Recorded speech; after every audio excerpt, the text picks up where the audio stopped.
Naledi Pandor is celebrated as one of the bravest women you can find in Africa right now.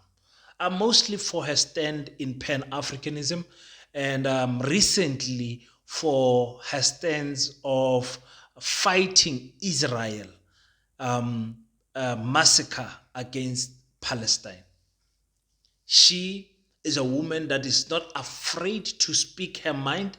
She's not afraid to challenge the norm. She's not afraid to speak for Africans. And that is why Naledi Pandor is a cut from a different cloth from the ANC.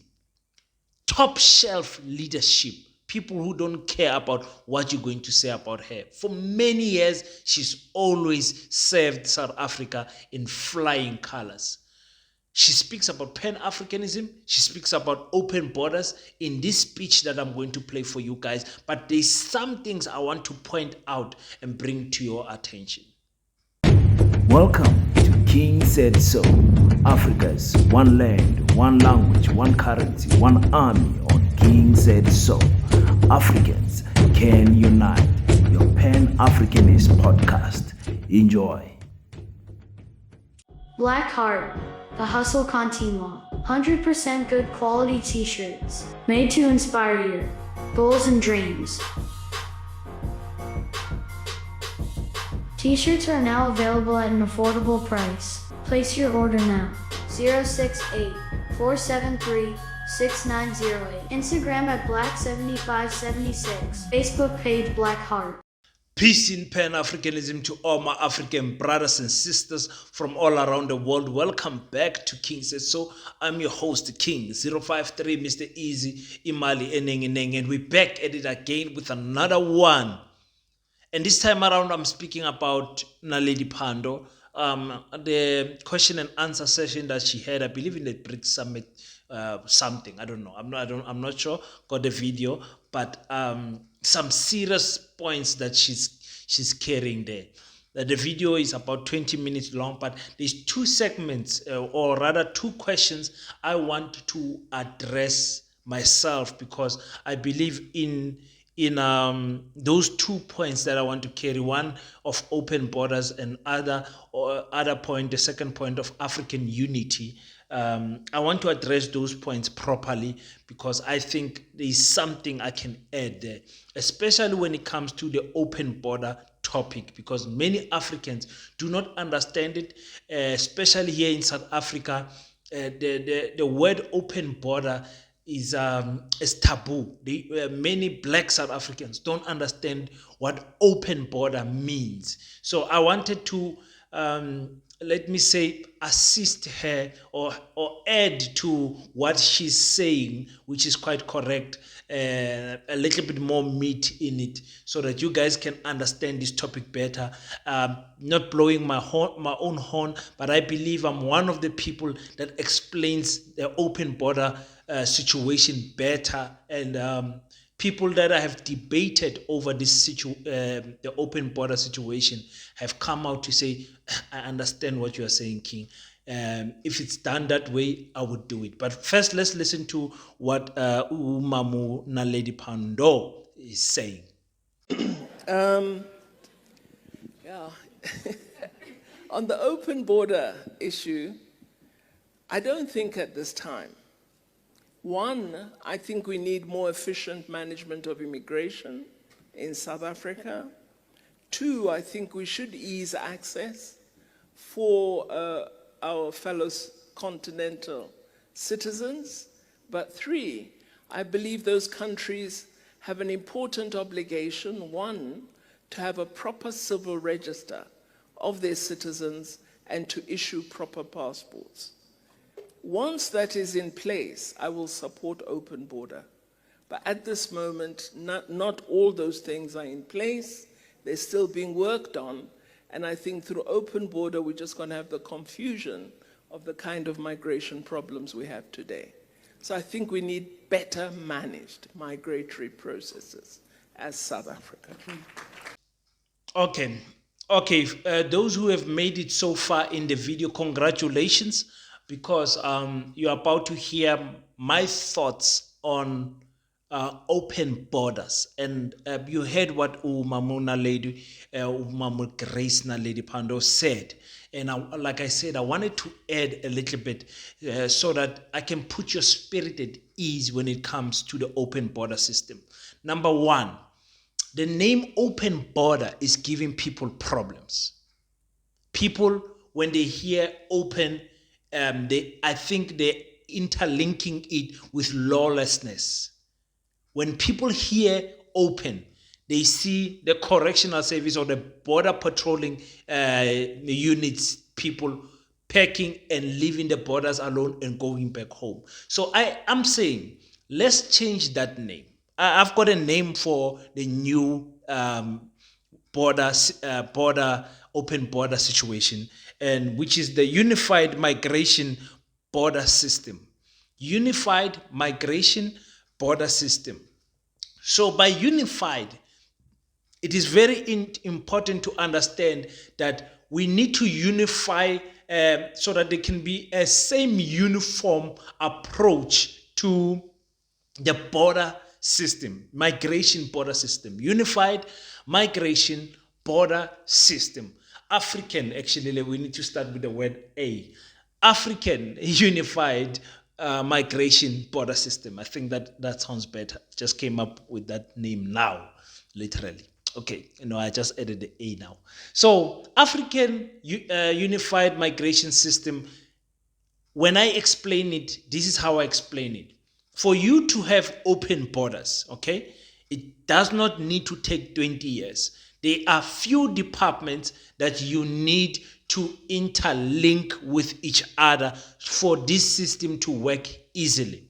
Number one, you need a unification of the border patrol officers, meaning the people who work at the borders must not only belong to one country. The border between South Africa and Zimbabwe, the border between South Africa and Namibia, Botswana, and whatever, you can link the workers there. So a person from Botswana can go and work at the border of Zimbabwe and South Africa, because there will be a unification, or what's the integration? That's the word I'm looking for. Integration of the border systems, border patrol systems.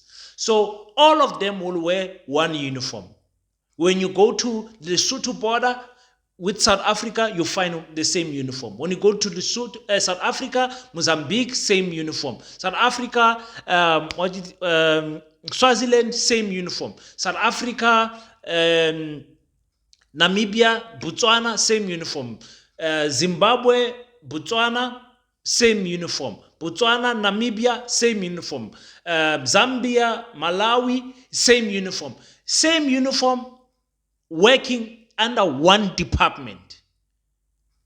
That department, those three countries will combine their budget into this department, and those guys will work for that department. You need a unification of the police department. There needs to be police people that can work in any country in the SADC. I'm speaking about SADC now because we will speak about Central Africa, Western Africa, Eastern Africa, and the North. But I'm speaking about SADC. So, as a policeman, if I'm wearing this type of uniform, it means I can go and arrest anyone anywhere. I can go and arrest in Zimbabwe. I can go and arrest in Malawi. I can go and arrest someone in Tanzania. When they need me in Botswana, I go. When they need me in Swaziland, I go. When Mozambique is giving them problems, I can go. Unified police department. Imagine how big, how strong this police department is going to be because of the intersharing of information, training method, weapons, intelligence, and all of those things. Listen to this one. We need an integration of the Home Affairs Department. There is no way you can unify all of these departments without the Home Affairs Department. The Home Affairs Department is very important because it keeps the records of who is born where and how. So everyone is going to walk around with their ID number. Everyone is going to walk around, if they forgot their ID number, with their fingerprints. At the border, all you need is a fingerprint, no passport. This is the African Unified Migration Border System. That King came up with that. Okay? So everyone will be on the same database of Home Affairs for the whole of SADC region. So when I come, put a fingerprint, and I am in Zimbabwe, they can tell, okay, no, this is King. He comes from South Africa, from Mpumalanga province. Mr. King, welcome to Zimbabwe. Please come in. So that gives the police information about me, my movement. It gives everything. Let's say I commit a crime in Zimbabwe. Then I'm like, let me go to Botswana. Next door. I go to Botswana. At the border, I don't need a passport. All I need is what? My fingerprint. I put my fingerprint. I've committed a crime. They want me in Zimbabwe. Now I'm running to Botswana. I put my fingerprint. My fingerprint kicks out the information and says, no, we are actually looking for this person. The police, the Unified Police Department, Integrated Police Department is looking for me. Mr. King, please come this way. Can we search your bag? They search my bag. They arrest me. Because the departments are unified. So let's say I have committed the crime 10 years ago in South Africa, murdered somebody. Now I feel like, no, I want to go to Namibia. When I'm at the border, there is no money to pay at the border. There is no passport. It's just my fingerprint. My fingerprint tells the story of my life. I do a fingerprint on the machine. It says, no. Criminal record. The border people, they tell you, no, Mr. King, you cannot come to Namibia. You are a flight risk. Not a flight risk, but you are a risk of a human being because of your criminal record. You have raped somebody 4 years ago. You have killed somebody. So your movement is limited in the Republic of South Africa. You understand what I'm saying? So the unification of the Department of Health is important also because other people are moving for health reasons, for medical care reasons.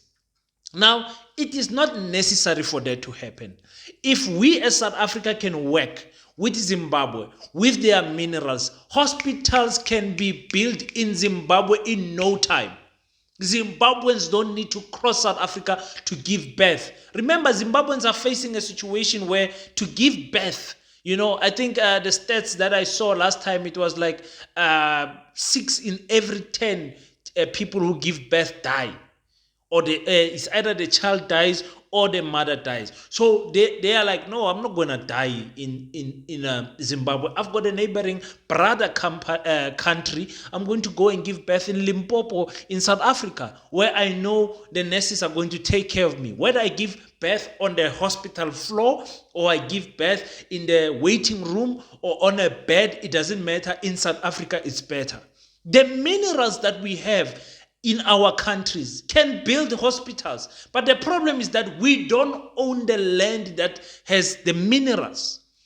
And Zimbabwe, for the longest of time, has been suffering under sanctions. And we as South Africa did nothing to help Zimbabwe in their sanctions. We were supposed to open our border to Zimbabwean business. To say, if you want to make business with Zimbabwe with us, come. Because you need the money to build hospitals in those side of the border. Unified migration, African unified migration border system. So that's what I wanted to talk about. Let's hear what Naledi Pandor says about Pan-africanism. On Pan-Africanism, I didn't quite hear all of the question. I beg your pardon? No, I didn't quite hear it, but I assure you that if you're asking, will we continue to work to advance the interests of Africa, my answer is yes. But we won't do this from a lofty position. We will do it in partnership with the African Union and the various agencies of the Union. It's very important that we walk in step as Africans, because unfortunately, our unity has been very fractured for interests of others over hundreds of years. And to build the unity that can advance Pan-Africanism means very well thought out strategic management of our relationship. But we will always seek to advance the interests of Africa and broadly the African continent. But the time will come when we have achieved African economic union that indeed it would make sense to be more open. Now, when we speak about Pan-Africanism, also I wanted to come in here, and I'll play the rest of the question and answer session that she gave there, because she spoke a lot of serious points that I believe you and I can learn from. The difference between Dr. Arikana and Naledi Pandor is that there is the time in between Africa must unite. When she speaks, she says, we don't want to do things at a lofty situation, big English, because she was, I think, the Minister of Higher Education or of Education here in South Africa. Very well-spoken lady, that one. She says, our unity has been fractured for more than 100 years. So this older generation people have got in their mind, because Africa was enslaved for many years, our unity broken for 100 years, it should take you about 100 years to fix it. No. We as the youth don't think like that. We don't understand it like that. That is why when Ibrahim Traore took over in Burkina Faso, he told France to pack their bags and go. When? Now. Not next week, let's wait a little bit. Remember, it's not easy to tell France to pack their bags and go. Burkina Faso has been colonized by France. They're using the French language as a main mode of communication, a main language. The main language in Burkina Faso is French. They are using the franco, the currency that is printed in France. So it's not easy to tell that country to say, listen, pack and go. And remember when Thomas Sankara tried that, France destroyed all the infrastructure and everything that they built in that country. You understand what I'm saying? And they did not only do it in Burkina Faso, they did it in other countries as well in Africa, because French has colonized, I think, more than 20 countries in Africa. So I don't understand this thing of pointing out how long we were divided. Our unity was fractured by our colonizers for 100 years. It doesn't matter. Guys, our unity can start today, and in 24 months it can be completed and Africa can unite. Don't think that you can fix your country alone before you help your neighboring country. You and your neighboring country have got things that you can both benefit from. Example, Lesotho is a small country compared to South Africa, but Lesotho supplies water to South Africa. And it supplies it to the the most populated province in South Africa, which is Gauteng. I believe 70% of the water that Gauteng people use comes from Lesotho. Imagine.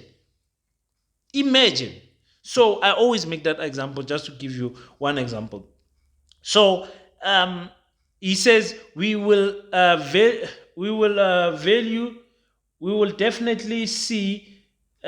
definitely advance the interest of Africa. When are we going to advance this interest of Africa? next year, 10 years from now? When? Why can't we do it now? You see, we young people think like that. Now. We want it now. No, it can't. There's still international community. Listen, to hell with the international community. Tell me about the African community. She also says the time will come when we have to achieve African economical union that will indeed make more sense to open up. No. When will that time come, Mrs. Naledi Pandor? And I'm not attacking her. By all means, I respect this woman. I'm saying the older generation, they always speak about the time that should come, the time that will come. No, we, the younger generation, are saying the time is right now. The time for economical unity is right now. The time to tell our colonizers to pack their bags and go is right now. Right now. Not next week, not next year, today, right now. All we need is about 12 to 20 Ibrahim Traores. All we need is 4 more Dr. Arikanas. All we need is 5 more Prof. Lumumbas. All we need is 3 more Julius Malemas. All we need is 4 more Usman. What's Usman's surname? The Prime Minister of Senegal. All we need is those guys. Few more people, leaders with balls, not leaders that are gonna say, let's wait for 4 years, let's unite first, let's make sense first before can we talk a little bit more? Let's have a summit. No. We are sick and tired of this summit, these indabas. We are sick and tired of these lehutlas. We are sick and tired of these gatherings and all of those things. They are not bearing any fruit. Can we have African leaders that are all about action, like Ibrahim Traore, like the general of Mali, like the general of Niger, and the general of Chad Republic? People who are active more than their vocal words. That's all I want to play. So let me play the rest of the speech. You guys are honestly going to enjoy this. Thank you so much for everyone who has subscribed and everything. Thank you so much, guys. We're reaching our target of 30,000 subscribers very soon, before the elections. So thank you. Let's meet on the flip side. Until we meet next time, don't forget to pray after you pray. Stand up, African child. Do your best so that God can do the rest. Peace in Pan-Africanism. I salute you. People are always going on about, inequitable relations with China, particularly the West. But I've not once had a Chinese leader come and say, we're going to force this factory on you. We've said to them, come and manufacture your hybrid buses in Nelson Mandela Bay. We've said to them, come and build a textile factory in City B. And they've agreed and done that. And I don't think that you have gone to them and said, I want to establish a Fat Cook Palais in Beijing, and they would refuse. So I think I want to turn the question around and say, as a business person, what initiatives have you sought with respect to business in China?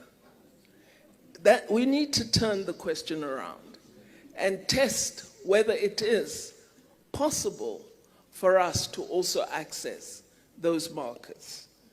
But the Chinese don't force themselves on you. They're very open to discussion. They wish to engage South Africa. They regard South Africa as a very important strategic partner.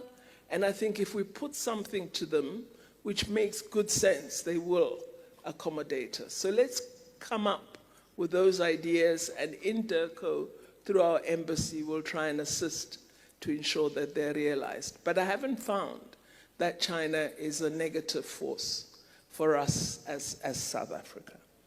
And the greatest amount of infrastructure development we've seen in countries on the continent that didn't have infrastructure has been infrastructure funded by China. This is an important truth that we have to also acknowledge. Thank you for the comments on IORA. It's a very important. On the matter of de-dollarization, I think we're not there yet. South Africa is a country that seeks to manage, particularly financial administration, very, very well. We are locked into the international financial trading system, and any changes we propose to make must be very well thought out. And so it is for that reason that you won't hear me use a term like de-dollarization. I think it sounds a bit silly. What we would like to propose is that there should be increased use, especially among BRICS member states, of own currencies for trade purposes. This is what we're proposing. But what we have done, we have assigned all our ministers of finance and the governors of our central banks to research this question and to come back with a set of proposals or recommendations to the summit of BRICS leaders this year in Russia. So we're looking into the issue without being populist about it, but ensuring that the path we decide to take will be one that will help us to continue sustaining our economy and the financial status of our currency. Okay. With respect to BRICS expansion, indeed, I think there is a role and an engagement that we should have with representatives of BRICS member states in South Africa.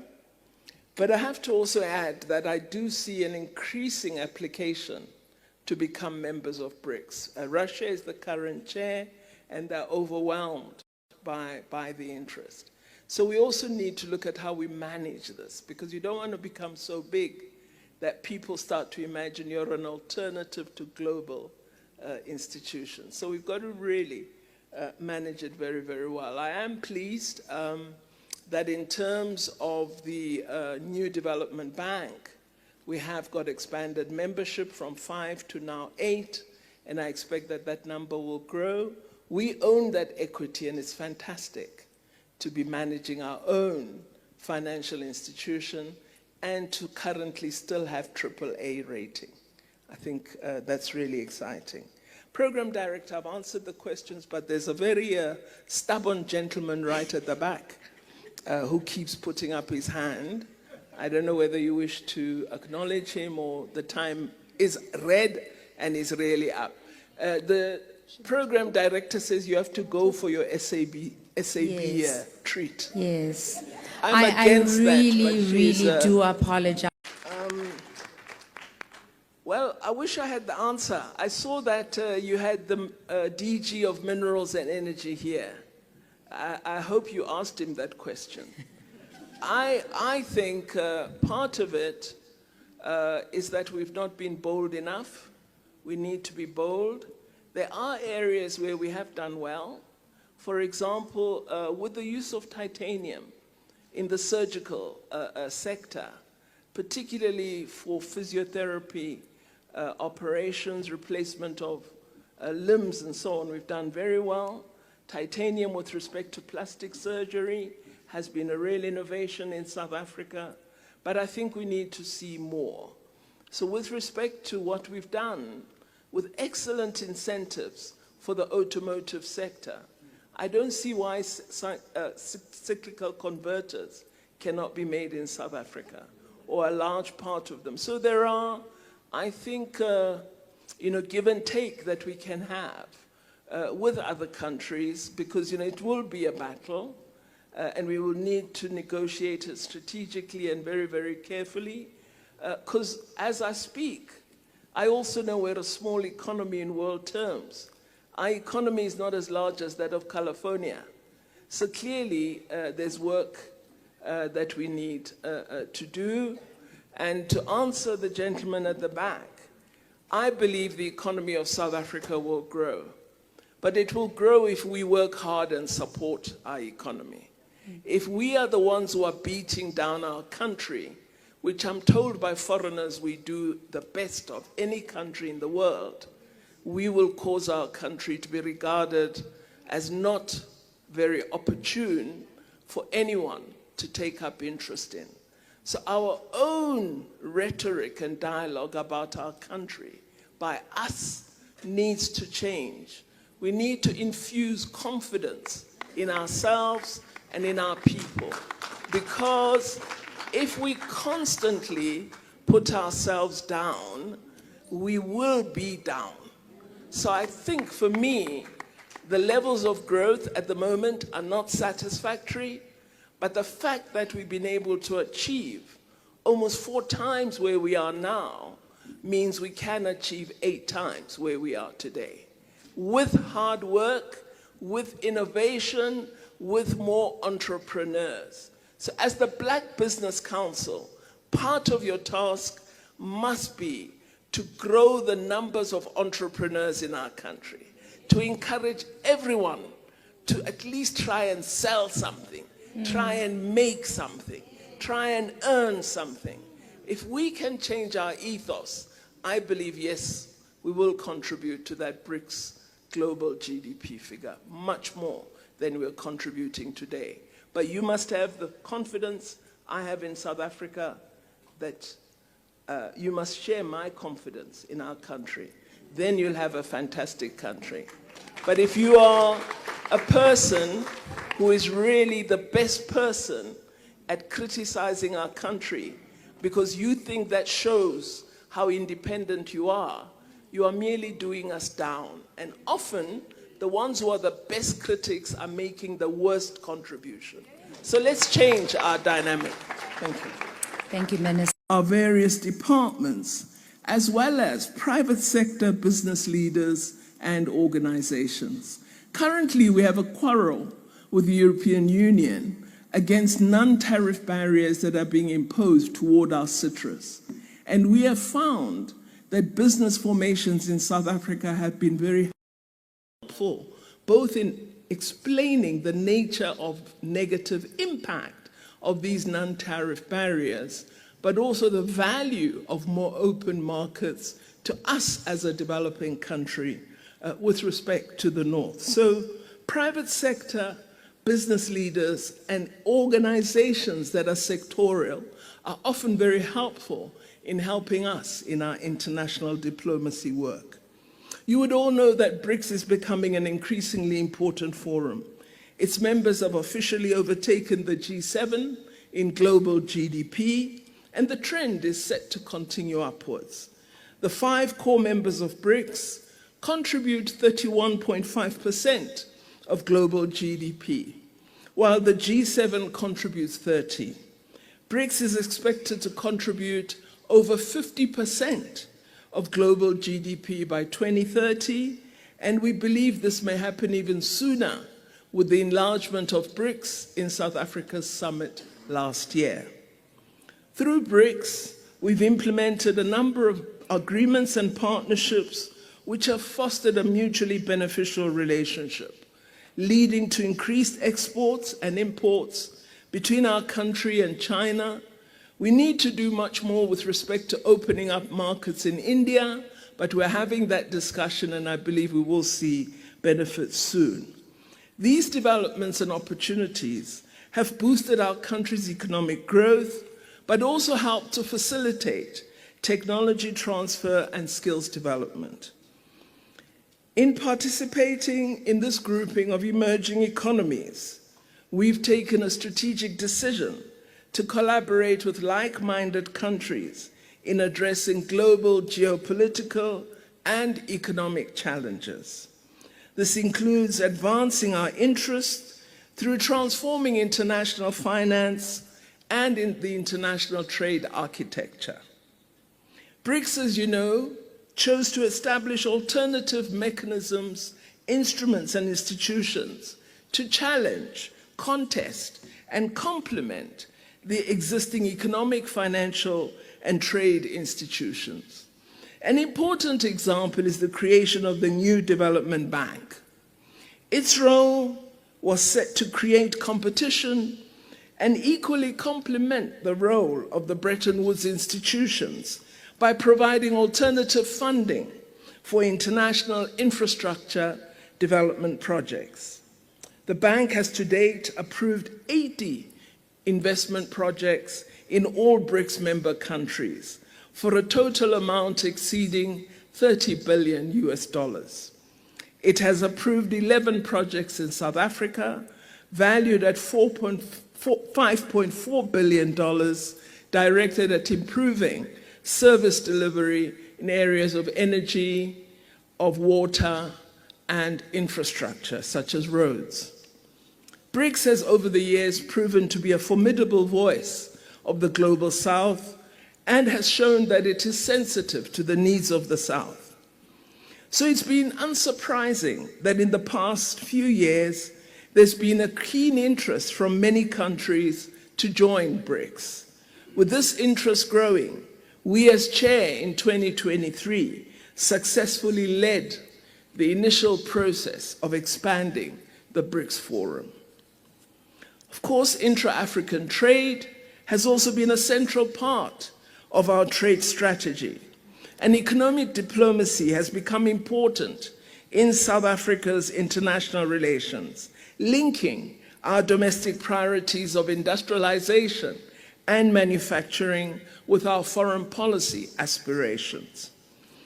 Our department has thus drawn much closer to working with the Department of Trade and Industry on the issues of industrialization and greater productive capacity in South Africa and in Africa.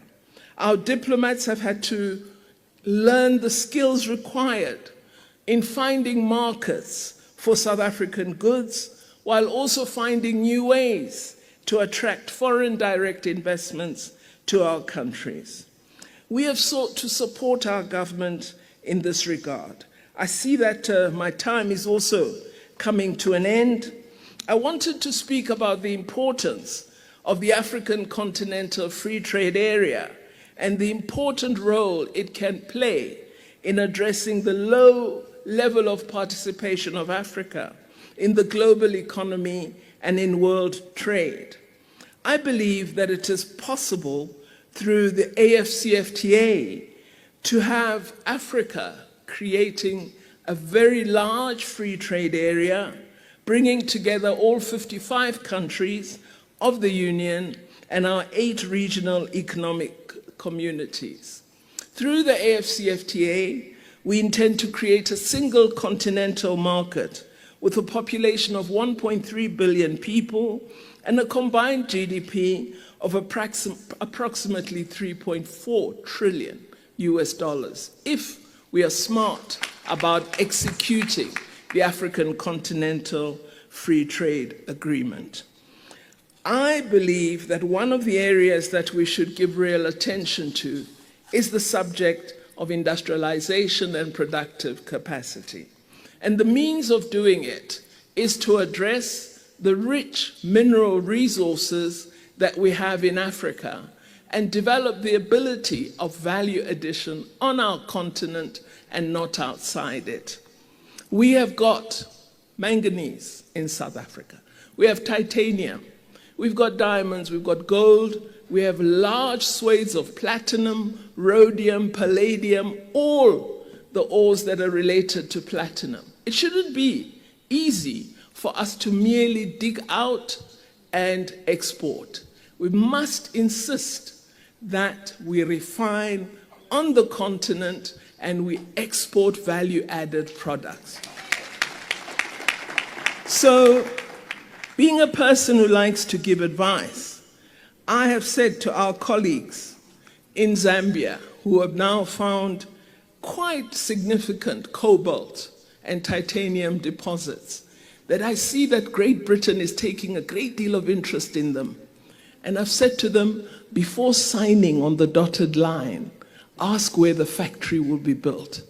Because let's not sign to export. Let us sign to produce and value add on the continent.